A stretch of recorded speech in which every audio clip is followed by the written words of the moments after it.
Hello everyone and welcome to my YouTube channel. Today we are going to discuss about how to turn off stolen device protection on your iPhone iOS 26. For example, if you try to change your passcode or any password or anything and you see that there is stolen device protection enabled on your iPhone iOS 26 and it is not allowing you to change your passcode or any password on your iPhone iOS 26. So how you can turn this off? For this, what you have to do, you have simply watch this video completely. So without wasting any time, let's start the video. So first of all, what you have to do, you have to simply make sure that you are connected to a proper Wi-Fi and internet connection.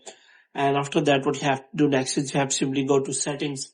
And here you have to go to general, and after that you have to scroll it down until you find the option of transfer or reset iPhone.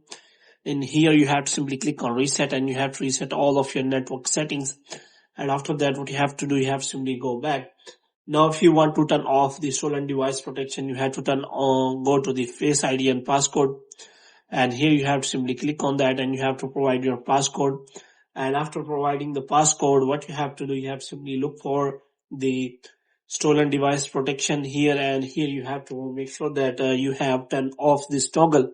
As you click on this toggle, it will ask for your Face ID and it is turned off.